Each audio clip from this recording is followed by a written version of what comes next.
Assalamualaikum warahmatullahi wabarakatuh.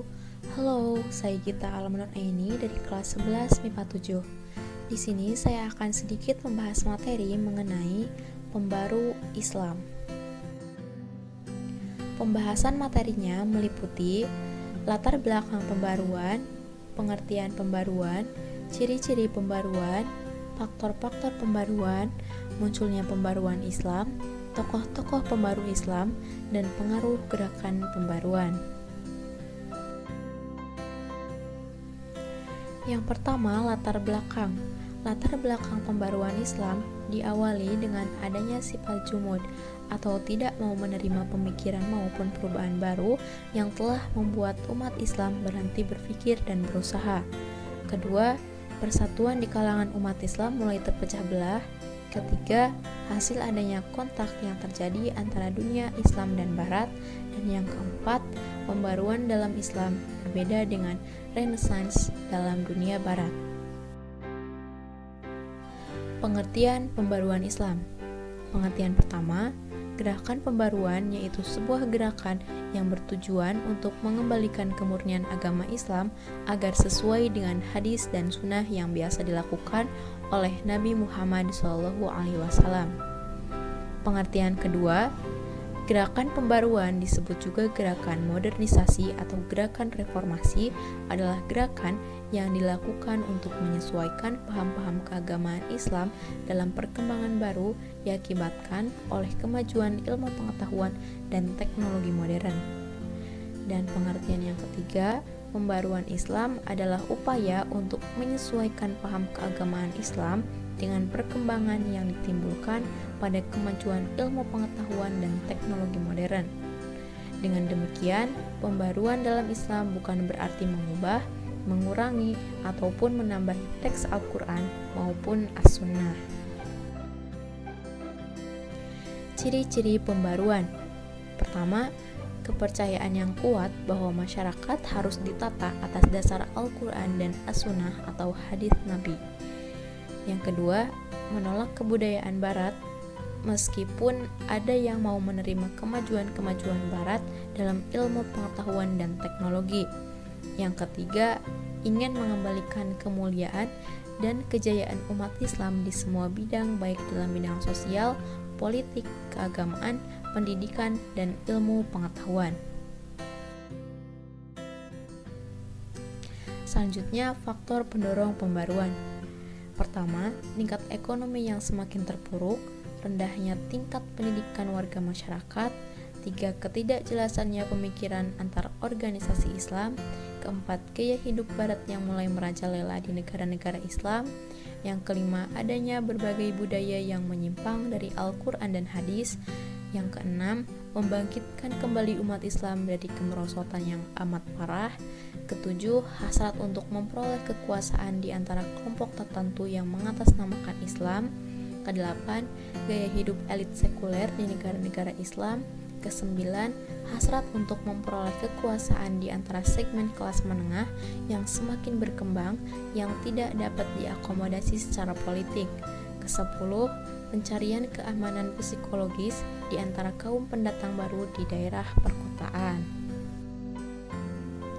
Masuk pada materi utama, yaitu munculnya pembaruan Islam. Harun Nasution 1985 membagi periodisasi sejarah kebudayaan Islam menjadi 3 garis besar. 3 periode besar tersebut adalah: pertama, periode abad klasik dari 650 sampai 1250 Masehi. Kedua, periode abad pertengahan dari 1250 sampai 1800 Masehi.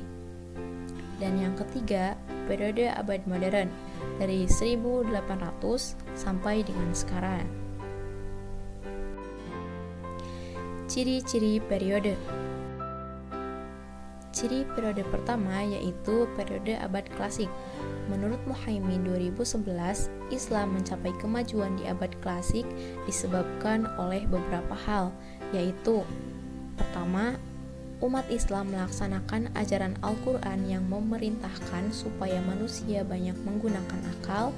Kedua, umat Islam melaksanakan ajaran Rasulullah SAW yang mendorong agar kaum muslimin tidak hanya menuntut ilmu agama, tetapi juga mempelajari ilmu-ilmu lain yang bermanfaat bagi kehidupan. Yang ketiga, umat Islam mengembangkan ilmu agama dengan berijtihad dan mengembangkan sains. Dan yang keempat, ulama yang berdiri sendiri. Ciri yang kedua yaitu periode abad pertengahan. Pada periode abad pertengahan, terutama abad ke-16 sampai 18, laju keilmuan dari para ulama semakin melemah. Ciri-ciri periode abad pertengahan ini adalah: pertama, ulama kurang berani lagi melakukan ijtihad. Kedua, para ulama menganggap bahwa penggunaan akal sebagaimana diajarkan Al-Quran sudah bukan zamannya. Yang ketiga, ulama pada periode ini menerima saja karya-karya yang dihasilkan oleh ulama zaman abad klasik. Yang keempat, banyak ulama yang tidak lagi berdiri sendiri, tetapi bergantung kepada penguasa. Yang kelima, ulama hanya sibuk pada ilmu agama saja, sehingga ilmu umum tidak berkembang dan justru cenderung lenyap. Dan yang keenam, ilmu yang datang dari dunia barat ke dunia Islam tidak dikenali lagi sebagai warisan umat Islam di zaman sebelumnya. Dan ciri periode terakhir yaitu periode abad modern. Pada periode abad modern, yaitu abad ke-19, mulailah muncul kesadaran umat Islam. Kesadaran tersebut muncul ketika orang-orang Eropa berhasil menguasai dunia Islam.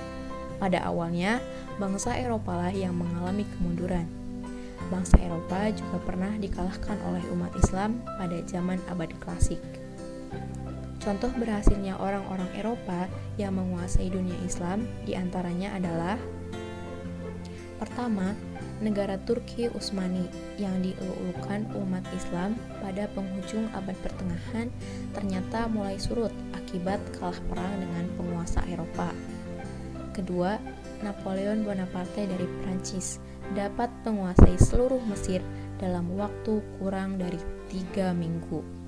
Dan yang ketiga, Inggris sebagai salah satu kekuatan Eropa mampu memasuki India dan menaklukkan kerajaan Mughal. Yang selanjutnya adalah tokoh-tokoh pembaru Islam pada masa modern. Tokoh pembaru dari India yaitu Syekh Waliullah, Syed Ahmad Khan, dan Muhammad Iqbal. Tokoh pembaru dari Mesir diantaranya Muhammad Ali Pasha, Rifa'ah Baidawi Rafi al-Tahtawi, Jamaluddin al-Afghani, Muhammad Abduh, dan Muhammad Rashid Ridha. Yang ketiga, tokoh pembaru dari Turki, diantaranya Sultan Mahmud II dan Nami Kemal. Contoh-contoh pemikiran dari 3 tokoh pembaru Islam. Tokoh pembaru Islam dari India, yaitu ada Syekh Waliullah. Ketika melihat kemunduran dunia Islam, Syekh Waliullah berpendapat bahwa penyebab kemunduran dunia Islam diantaranya adalah sebagai berikut. Pertama, terjadinya perubahan sistem pemerintahan Islam dari sistem kekhalifahan menjadi sistem kerajaan. Kedua, sistem demokrasi yang melekat dalam kekhalifahan diganti dengan sistem monarki absolut. Ketiga, perpecahan di kalangan umat Islam. Dan yang keempat, mencampur adukan ajaran Islam dengan unsur-unsur ajaran lainnya. Tokoh pembaru Islam dari Mesir, yaitu ada Jamaluddin al-Afghani. Beberapa pemikiran Jamaluddin al-Afghani tentang pembaruan Islam adalah sebagai berikut. Pertama, kemunduran umat Islam tidak disebabkan karena Islamnya. Kedua, untuk mengembalikan kejayaan Islam di masa lalu dan sekaligus menghadapi dunia modern, maka umat Islam harus kembali kepada ajaran Islam yang murni. 3. Corak pemerintahan otokrasi dan absolut harus diganti dengan pemerintahan demokratis. Dan yang keempat, tidak ada pemisahan antara agama dan politik. Rasa solidaritas antar umat Islam atau pan-islamisme harus dihidupkan kembali di dunia Islam. Yang ketiga, tokoh pembaru Islam dari Turki, yaitu ada Sultan Mahmud II. Di antara pemikiran-pemikiran pembaruan Sultan Mahmud II sebagai berikut. Pertama, menerapkan sistem demokrasi dalam pemerintahannya. Yang kedua, menghapus pengultusan sultan yang dianggap suci oleh rakyatnya. Ketiga, memasukkan bidang keilmuan umum ke dalam kurikulum lembaga-lembaga pendidikan madrasah. Yang keempat, mendirikan sekolah maktabi ma'arif untuk mempersiapkan tenaga-tenaga administrasi dan mendirikan maktabi ulumai Edwiyat untuk mempersiapkan tenaga-tenaga ahli penerjemah. Dan yang kelima, mendirikan sekolah kedokteran, militer, dan juga teknik. Pengaruh gerakan pembaruan terhadap perkembangan Islam. Dari buku H.A. Mukti Ali dapat diketahui adanya 5 faktor yang mendorong munculnya gerakan pembaruan Islam di Indonesia, yaitu pertama, adanya kenyataan ajaran Islam yang bercampur dengan kebiasaan yang bukan Islam. Kedua, adanya lembaga-lembaga pendidikan Islam yang kurang efisien. Ketiga, adanya kekuasaan misi dan dari luar Islam yang mempengaruhi gerak dakwah Islam. Keempat, adanya gejala dari golongan intelijensia tertentu yang merendahkan Islam. Dan yang kelima, adanya kondisi politik, ekonomi, dan sosial Indonesia yang buruk akibat penjajahan. Melihat pada 5 realitas tersebut, maka para ulama pembaru Islam melakukan 5 gerakan besar pembaruan, yaitu pertama, membersihkan Islam di Indonesia dari pengaruh dan kebiasaan yang buruk Islam. Kedua, mereformulasi doktrin Islam dengan pandangan alam pikiran modern. Yang ketiga, mereformasi penafsiran-penafsiran terhadap ajaran dan kondisi pendidikan Islam. Keempat, mempertahankan Islam dari desakan-desakan dan pengaruh kekuatan luar Islam. Dan yang kelima, melepaskan Indonesia dari belenggu penjajahan. Ada banyak tokoh Islam di Indonesia yang sepaham dengan misi pembaruan tersebut. Beberapa di antaranya adalah: pertama, Syekh Muhammad Thohir Jalaluddin, Haji Abdullah Ahmad dan Haji Abdul Malik Karim Amrullah atau Hamka. Selanjutnya Kiai Haji Ahmad Dahlan. Dan yang keempat, Kiai Haji Hashim Asy'ari. Hikmah pembaruan Islam. Pertama, harus menjaga nilai-nilai ketauhidan dan akidah Islamnya. Kedua, meningkatkan kesadaran akan pentingnya ilmu pengetahuan. Ketiga, meningkatkan penguasaan ilmu teknologi. Dan yang keempat, menjaga kemurnian ajaran Islam. Itu dia materi pembaru Islam yang dapat saya sampaikan. Mohon maaf apabila masih banyak kekurangan. Semoga bermanfaat. Terima kasih. Wassalamualaikum warahmatullahi wabarakatuh.